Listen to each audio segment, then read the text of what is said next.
So what I want us to do is to start becoming more conscious, start choosing things in a better way for ourselves, and start creating a life that's going to gear us to really take advantage of the opportunities that are going to show up for us in the years to come. This podcast is brought to you by The Integrated Human. We work up, down, inside out to plug yourself into your potential. If you want to see what we are up to and what's next, sign up to our newsletter or follow us on social media. If you like what we are doing, we really appreciate it if you can like our post on social media and YouTube and help us grow.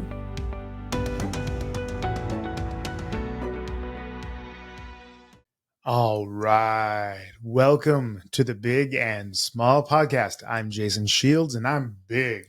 And I'm Marit Gabrielsen, and I'm the tiny one. Hey. Jason, I've had a couple of cookies today. I've had cookies and I've had some coffee and I'm ready to go. I had my fair amount of Saigimen. Yeah, exactly. This what do they call gummy men? Gummy men? Gummy men, yeah. So it doesn't sound that good. Norway is an unbelievably beautiful country with unbelievably beautiful people. It is a country of homogeneous traditions and amazing identity built around a beautiful old culture. I love it. And my wife has a love for Christmas and a love for all the Christmas things to do. So today, Marit and my wife made a gingerbread house. She's made it. Well, I have participated. Yeah, she built the walls last night and then they decorated it. So in the office, we have this beautiful house that's basically a replica of the office that we're in. Mm-hmm. And they made all the beautiful things. It's really nice. Yeah, it's really beautiful. Nice. But the whole idea of, okay, now it's Christmas because that is in place. So what is it for you in your life that you're listening to this that needs to happen for you to feel like something started for you? Right? Is that cup of coffee in the morning? Is it a gingerbread house for Christmas? Is it a certain thing that you need for the Christmas season to take off, or for your vacation to start, or for your evening to start? And evaluating those things is important because many people, for example, they come home and they take a glass of wine or a beer because now I'm done with the workday, quote unquote. But they may not be the healthiest thing in the long run. May not be the healthiest. Yeah. So, yes. So how are you doing? We talked about this. It's a very difficult question to answer. What are you doing? Yeah. What am I what are you doing? Better than how I'm doing. Yeah, exactly. It's always a difficult question. Well, we have gotten a question. Yes. From one of our listeners and flow staters regarding, as many knows, we kind of started, if you listen to the start of this podcast, and now it's the reason why the podcast exists is because you've been coaching me kind of through my work, and we got a question from one of the participants if I could share a little bit of that story. So we have been talking a little bit about where to start with that, and we ended up with no. Should I start the list? No. We had a conversation. Oh, heck yeah, we did. Yeah, and where to start with. So we figured out we're going to start with symptoms. Yeah, symptoms. Okay, I understand. Yeah. Okay, because I was like, okay, where are we going with this? Because I have a whole interesting thing to bring up as well, just as a kind of proof of concept. Yeah, I don't know. It's time for me where we start. No, but go ahead and go with. Shall I start with the symptoms? Well, you can start. You were kind of the one that said you should maybe do something. Yeah, exactly. You should probably do something. Right. Because that's just to be clear, it's not kind of like I woke up one day and figured out, my life is shit. I feel like shit. I want to fix that. It wasn't, it's not kind of the great awakening like that. It's not something that you kind of, at least for me, I just didn't wake up, decided to fix it. Yeah. It's not that easy. At least that wasn't for me. Yeah. It's kind of getting proof over time that what I was doing didn't work. Yeah. I was getting, you kind of, the pattern of 3 we talk a lot about. If you see something 3 times, it's a pattern. Yeah. If you do something 3 times, it's a pattern. If it shows up in your life 3 times, it's a pattern. Once, coincidence. 2, maybe 3, start looking at it. So I was getting a lot of proof that I had a lot of unhealthy patterns showing up. Yes. And I couldn't see them myself. I was lucky to be with you, and we were working together, and you were my coach in jiu-jitsu. So you kind of you had the power to tell me, and you were in a position where you could tell me, and you were close enough to see the patterns. Yes. Because it's not easy to see them when you're doing them. That's correct. Like you often say, it's like reading with your nose in the book. You kind of can't see very well. Yeah, exactly. So to have someone from the outside saying, hold on, here's a couple of patterns you might look at.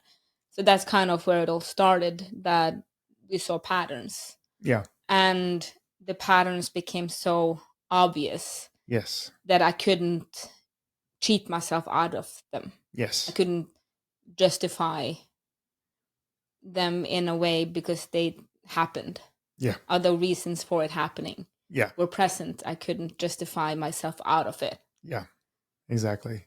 And that's it's very well said. You know, there's a few constellations that are good understanding for your process that I really first appreciate and admire about you, but also about the situation.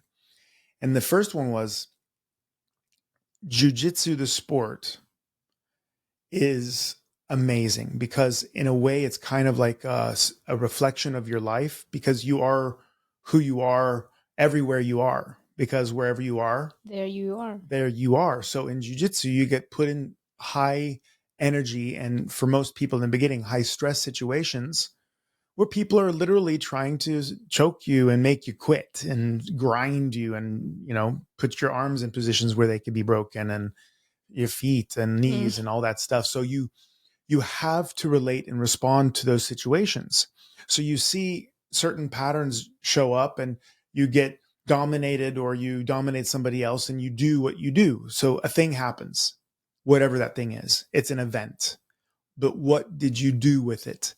What you did with it has to do with some kind of pattern that you've established inside yourself. The difference between jiu-jitsu and life is that most people spend their time in their life trying to have low energy, low stress situations. So they're not often confronted with the edges of their personality.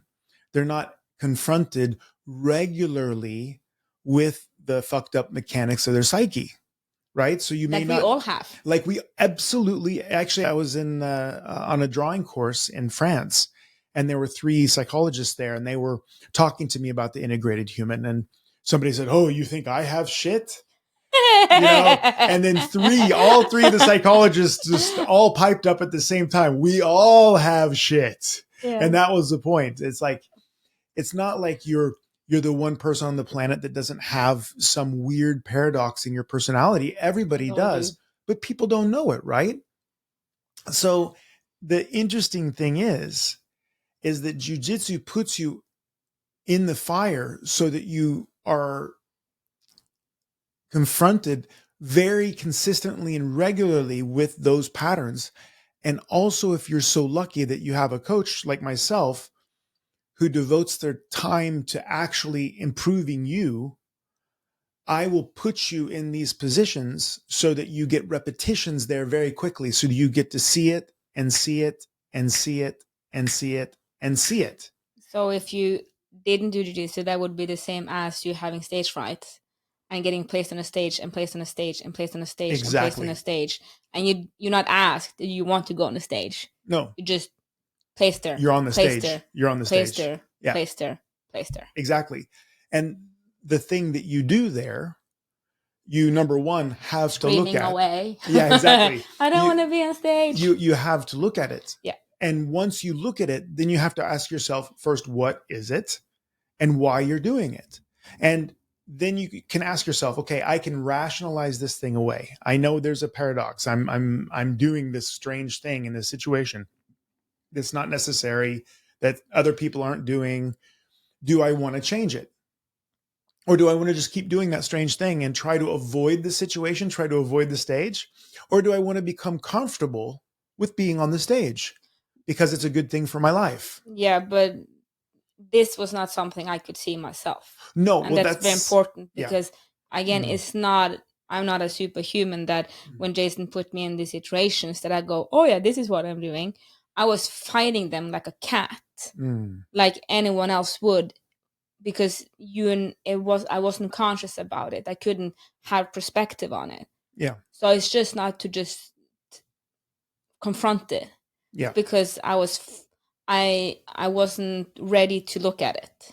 Yeah. So we used a lot of time with conversations. But also where I was fighting against it. Yeah. Wouldn't look at it. Yeah. Have all the excuses why not. Could justify that people are bigger and stronger or whatever. Because it's really important for me, if you listen to this and to answer her question. It's not easy to just look. It's not easy. It's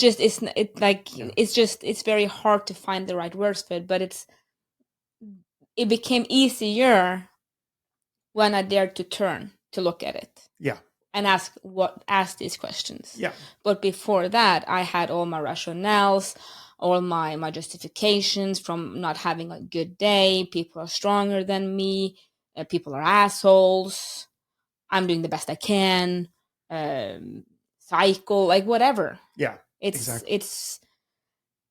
But the kind of the tightness of the box I was in was getting smaller and smaller and smaller and smaller.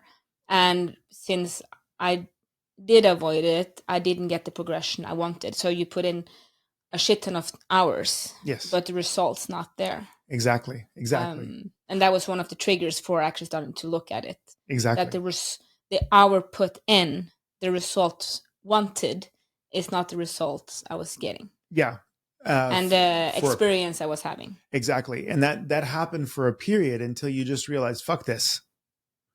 I'm not having this anymore. I'm doing all the work and I'm not progressing. I'm getting to a certain point and it's failing, and I'm getting to a certain point and failing. That is the frame, actually, that we set around ourselves, that this is just who I am, or this is what I do. And in order to go beyond that, you have to change the frame, which means you have to start looking at, why did I set up this limit for myself?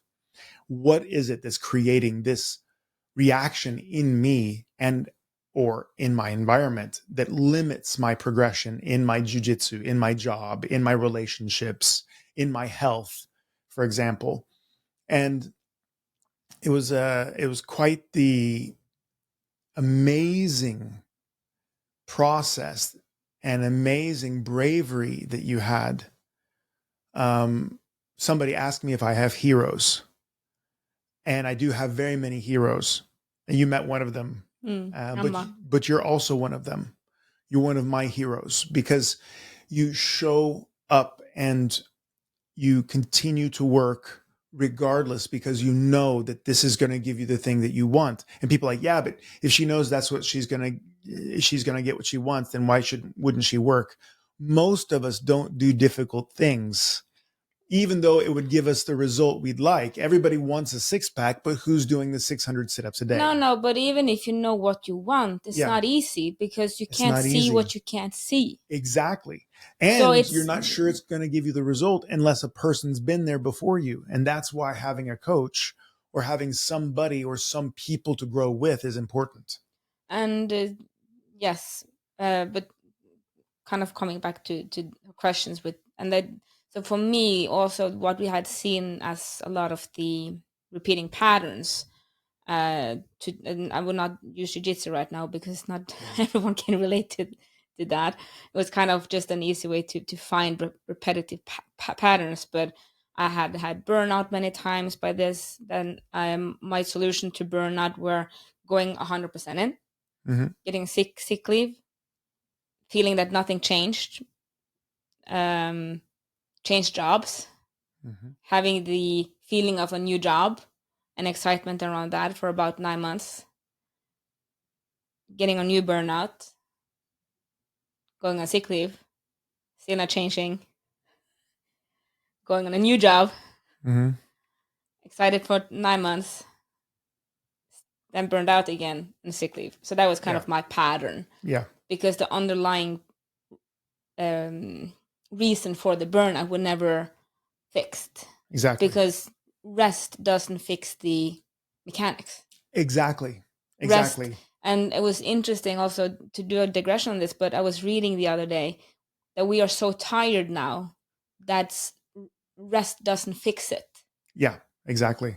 The society as a whole are so tired. We're so overstimulated. We're so out of ourselves. We're so not choosing our life because we're doing what other people are doing. We're watching Netflix instead of interacting. We're addicted to social media instead of driven and passionate about our mission in life, which most people have no clue what their actual mission is.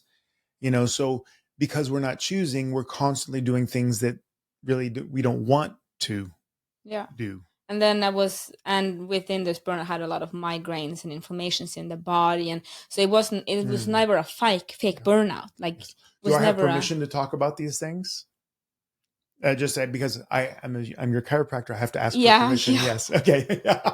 Patient confidentiality. Yeah. You had some wicked migraines, like blind, knock on wood. Like the migraines sometimes change your personality to the point where I was terrified, and I'm a 100-kilo black belt. I was like, wow. Yeah, it's horrific. The level of suffering in those cases. So if you think that it wasn't a real migraine, you're wrong. It was a whole nother level of migraine, like all the neurological symptoms. And that came in the heaviest possible way, in the worst possible times. Yeah, and it would always be when intensity increased. Yes. Or conflict. Yeah, intensity, conflict, or if it's been a very intense period and then it drops. Like the energy drops. Exactly. And then because usually I hadn't performed as I wanted because of all the other conflicts, it was also a justification tactics I had inside to kind of justify. Yeah. You can't talk to me about a loss or not being able to perform if I'm suffering with migraine, because then you need to take care of me. I think I'm itty bitty tiny and I have a boo boo. So you kind of switch the focus. Yeah, right. Exactly. So it's, again, none of this were done on purpose. And I just want to remember I yelled at you once because you brought it up. Can't you see this? You see this pattern?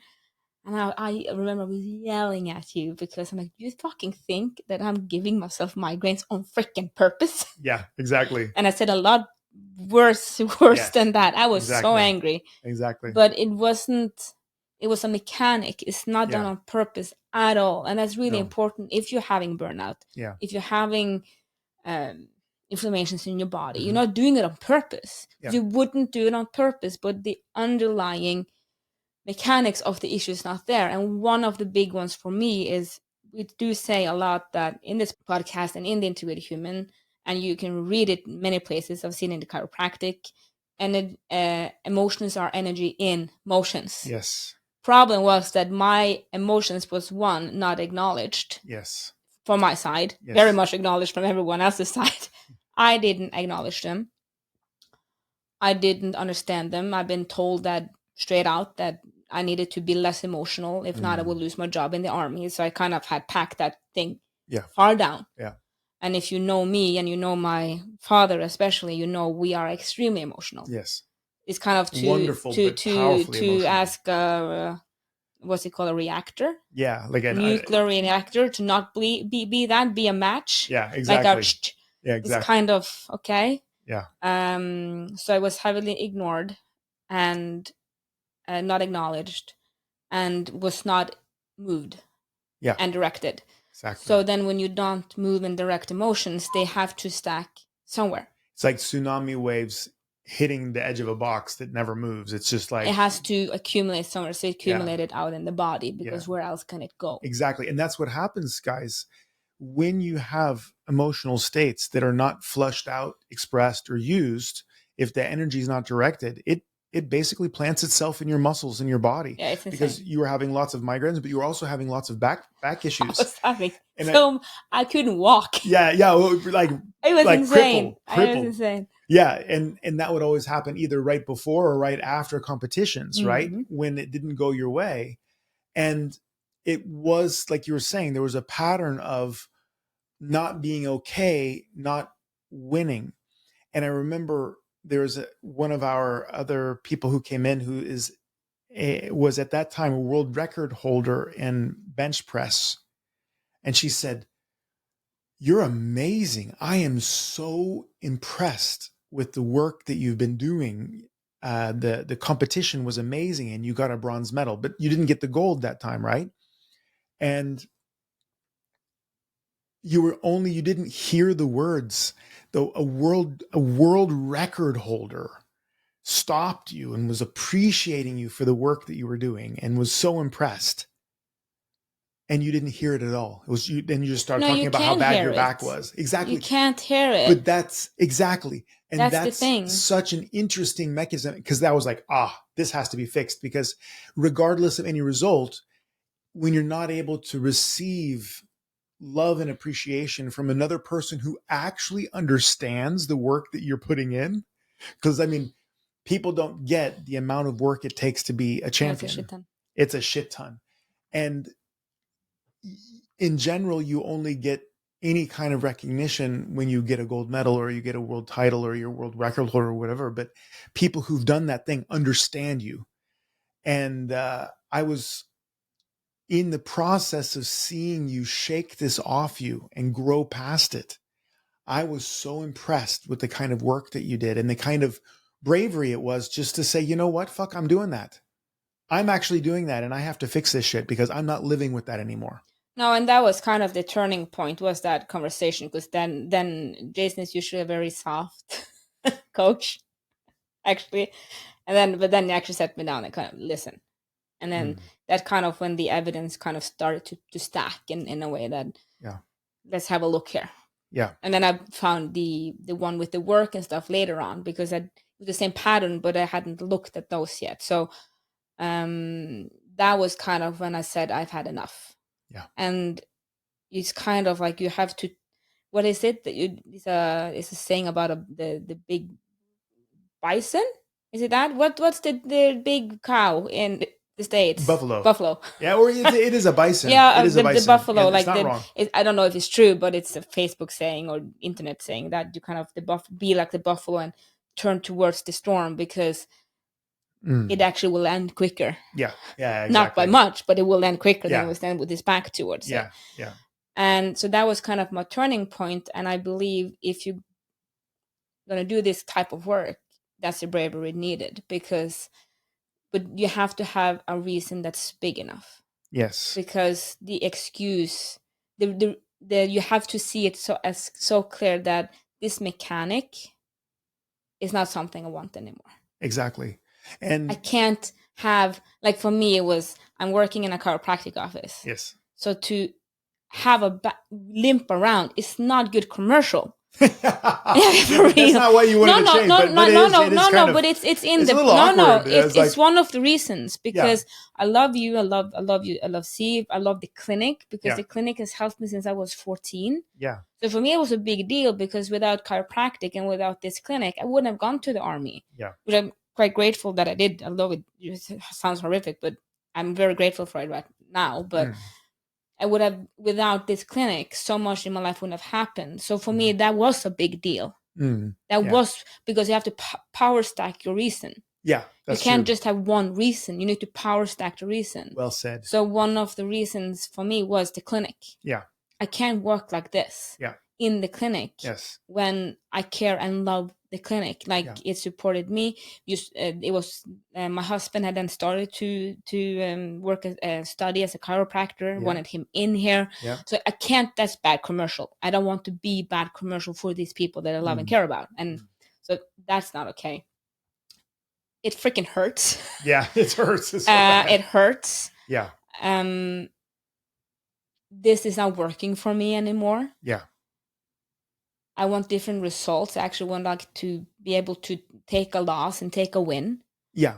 And I need to I saw that I need to this is going to be very unhealthy for me in the long run. So that's kind of where I started, and with that thought patterns, and then we started to work on thought patterns first, because like you do in we talk about the structure of consciousness, worldview, and personal philosophy is over emotions. Although a lot of my big work would be in the emotions. Yes.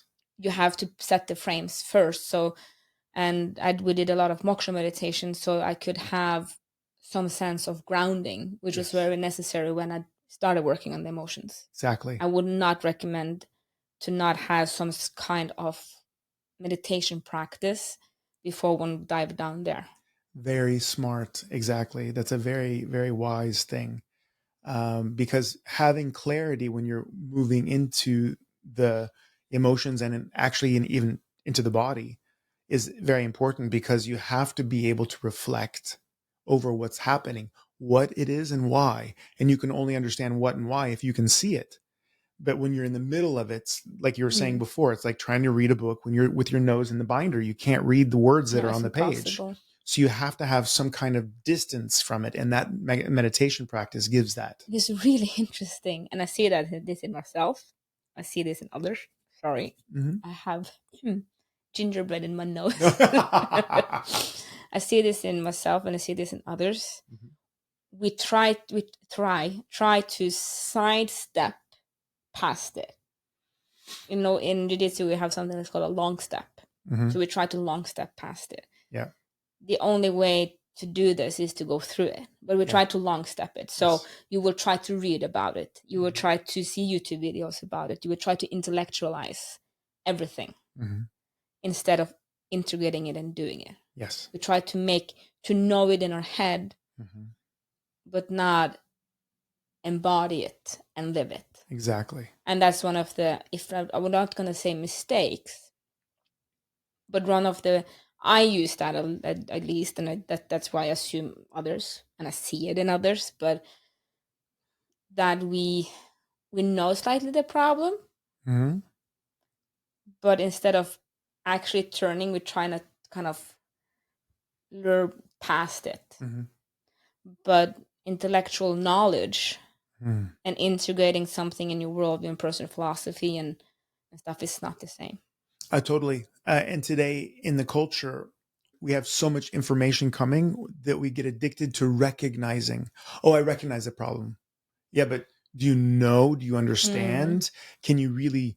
There's an old book called by C.S. Lewis, where they talked about on Mars, the Martians would have a special way of really integrating information called grokking it. To grok it. Do you grok this thing? Which means not only do you see it, you recognize it, you have understood it, and then you integrate it into your life and into your philosophies and in the way you feel about something, right? So many people understand or recognize something, and then they think they're finished with it. When they haven't worked with it, they haven't actually changed the way they consciously think, but they also haven't changed the way they unconsciously think about it. So I can take a person who thinks that money is a sign of being a bad person, that if you're wealthy, then you must be a bad person. I can take you to a seminar where you learn money is a byproduct of a good service rendered for the community, right? But in your default mode network, in your underlying subconscious self, if you truly believe and grew up thinking that the neighbors are rich because they're ripping people off, and that's what you in the depths of you believe, it takes some time for you to actually change that belief out, because there's some evidence in your past that that's the truth. Exactly. So you have to get enough power stacking reasons on top to change that, which is exactly what you're talking about. But it will be kind of reading about a spiritual awakening, yes, and having one, very different things. Oh, that's different. Not the same. No. Knowing what anxiety is in a book, yeah, and having it and work with it, very different things. Yes, it's very depression, different. reading about it, but having it and working with it, two very different things. So kind of, yes, you can read a lot in the books, but you actually have to be brave enough to look inwards, ask yourself these questions and really figuring it out. But so we did basically we kind of worked on worldview and worked on personal philosophies, and after a while we kind of got to the emotion part, because I still had, in general, my life had taken a big jump, but I still, and the excuses was less, but I still had the inflammations in the body. I would say I had less repeating patterns, but the body symptoms hadn't let go. Yeah, many of the body symptoms hadn't let go. And that was when I had the other yelling, where I'm like, do you really think, Jason, that I'm making myself have these migraines? Not a sane person will do that to themselves. Yeah. Well, not sane person, did that to myself. So then we started working on the emotions. And I was very grateful that COVID happened. Yes. I was really lucky that I got to really deep dive in that for 2 years, because it was COVID. What else could you do? It was a very good time to be depressed. Yeah, exactly. But after that took 2 years. But after 2 years, I don't have migraines, don't have lower back pain, don't have inflammations in my body. Yeah. Everything's gone. Yeah. Yeah. Knock on wood, right? But everything's gone, and it's a constant process. But Steve having her, many people have now attended. Steve has had in the Integrated Human, she's had seminars about stress. Yes. And she do that in her TRE sessions. Also, she shows the window of tolerance. Yeah. And what basically happened is that the window of tolerance is just huge now compared to what it was. Yeah. Before it was like you blew on me and it would pop up. Yeah. Exactly. But now it's exactly. I won't say bulletproof, because everything can happen. You never know. But when I get pushed out of the window of tolerance, the recovery time is also much quicker. Oh yeah. And you can go, that's what that is. Exactly. And then you also have with doing moksha, and you say in flow states, you say that we're not our mind, we're not our emotions, we're not our bodies. Well, you manage actually to have that perspective in the pain. Yeah. So when stuff is happening, you can look at it and like, that makes sense, because I haven't been eating right, I haven't been sleeping right, it is a lot of stress around me right now. I took a training sessions I most likely should have said no to, because right now there is more, the total load is bigger. Exactly. So that I have some inflammation. Okay. And then it kind of just, you take a couple of days rest. Yeah, and you're good. Yeah. It doesn't kind of blow out in some directions anymore. You're not suffering under it. Yeah. You're having it sometimes. And especially, and with emotions, you're having all of it. But I will also say that with the emotions now, the emotions get a direction to work. Yes. So the other day I was having, for instance, and you can recognize it. So the other day I was having a lot of anxiety. And I'm like, that's a lot of anxiety.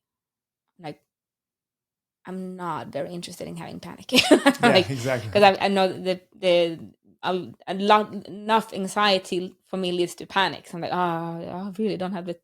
I don't want to do that right now. I'm like, can we do something else? Yeah. So I'm like, how can I use this? I managed to convert it to sadness. I'm like, yes. Yeah. Really happy. It's much easier to handle.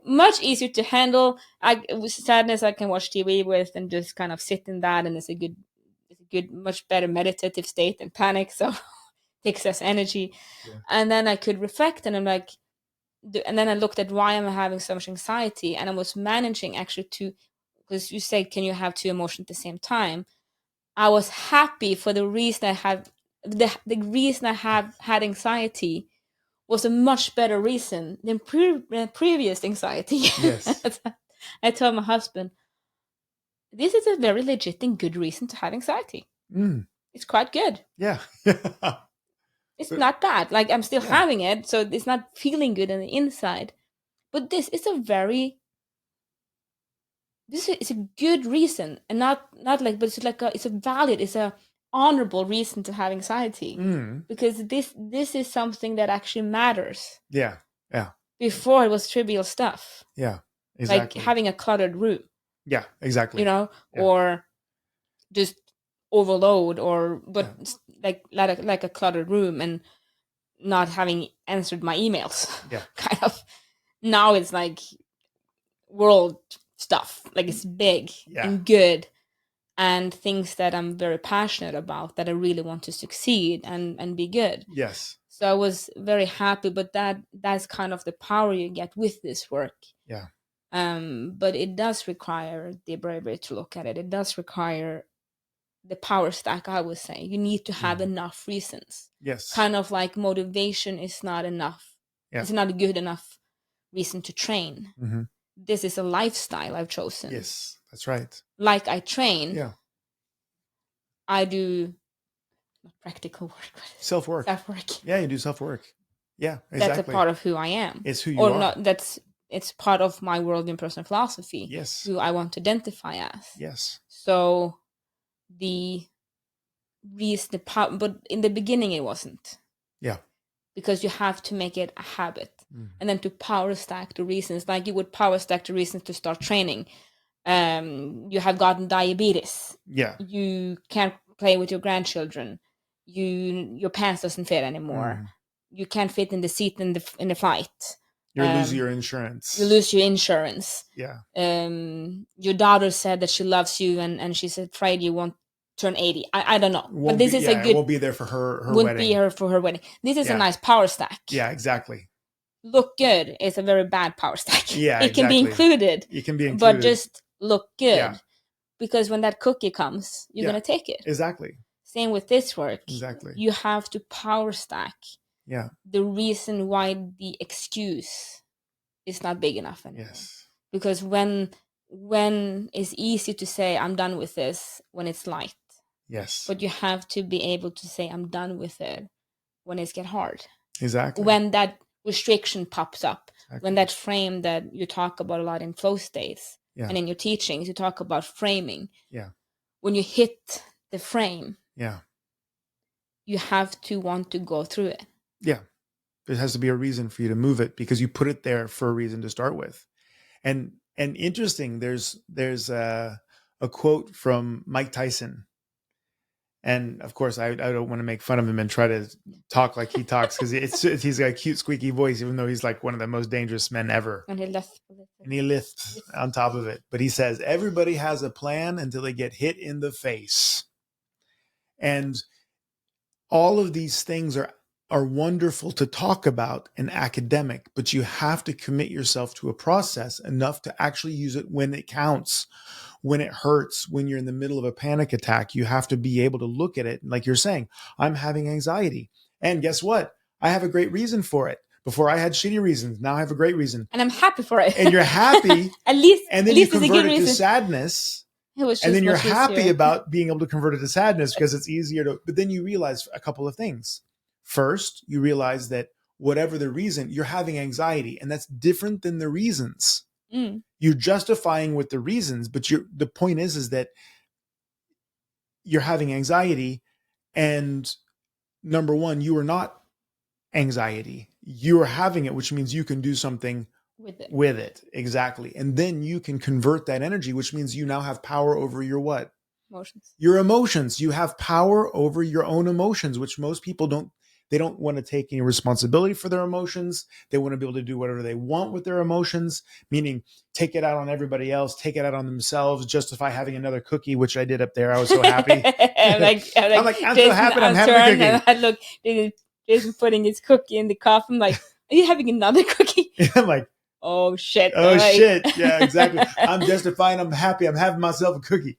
Could have said, I'm sad. I'm justifying it. I'm having myself a cookie. I'm just justifying having a cookie, guys. Come on. It's okay to have a cookie. Yeah, but the point is that you have control over this because it's not you, right? So then you're taking that power, and then you're realizing that now I actually converted it to sadness, which is not dangerous. It's also not me.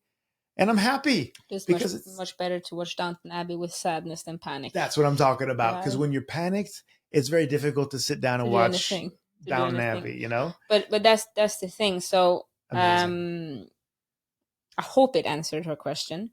But I'm not, the whole point is that for me with this is that I'm not superhuman.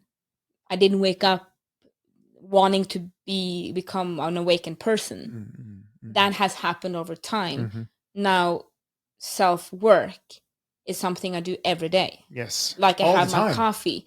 I constantly evaluate what I can do better. With emotions.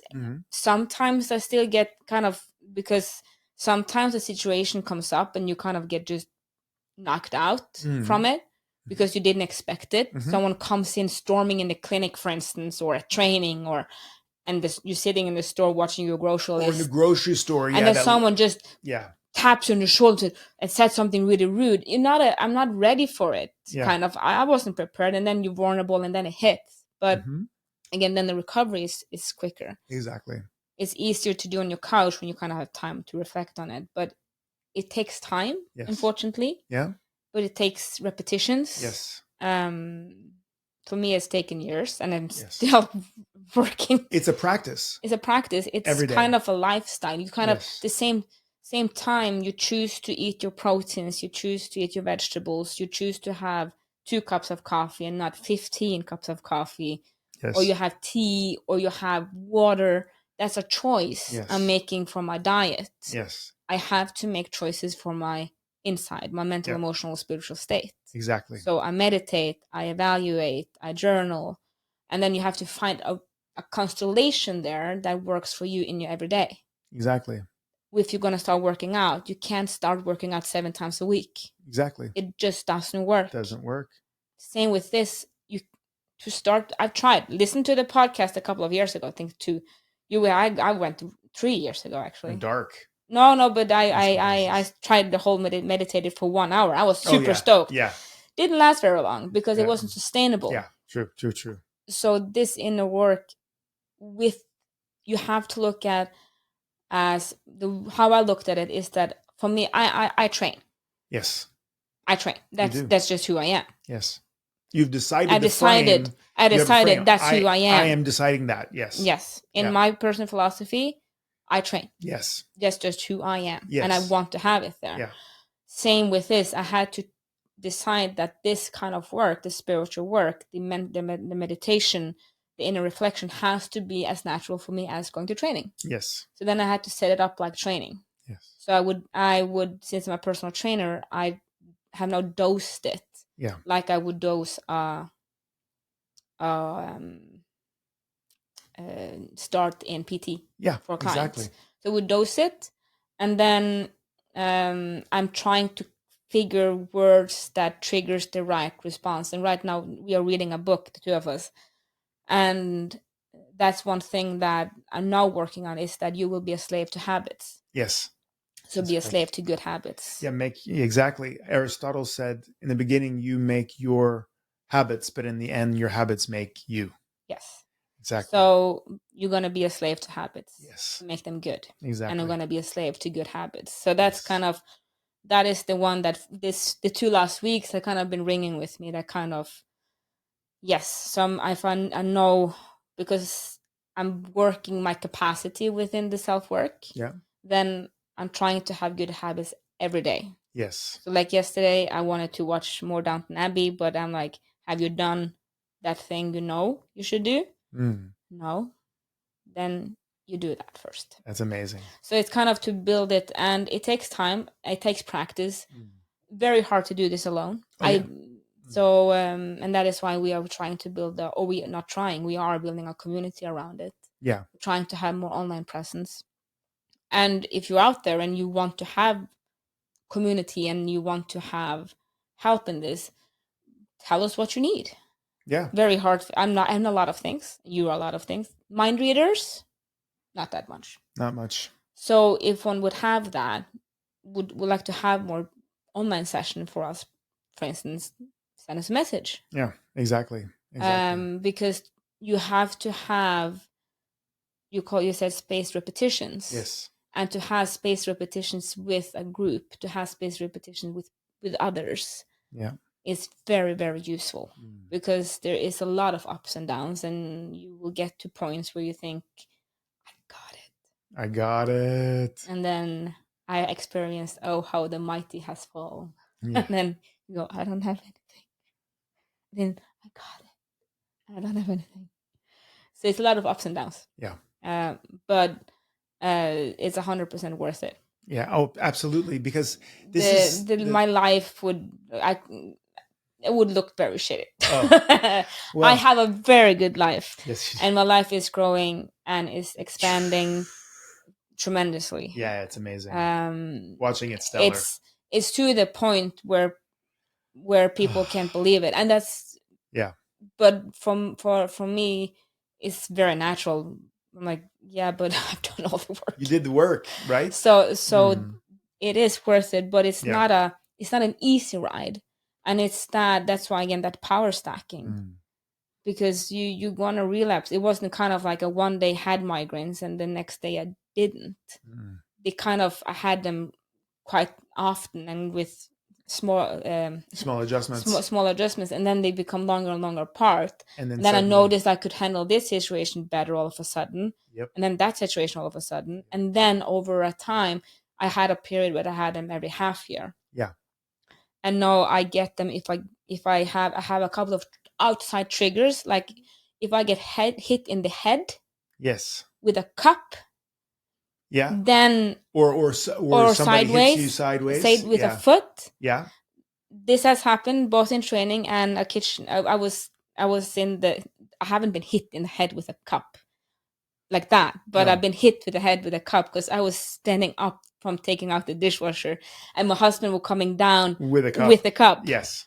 And we met in the middle. God bless you for explaining that to people. That people, you're not being abused. And in training, I was too close to a guy, and he whacked me with a foot in a sidestep by accident.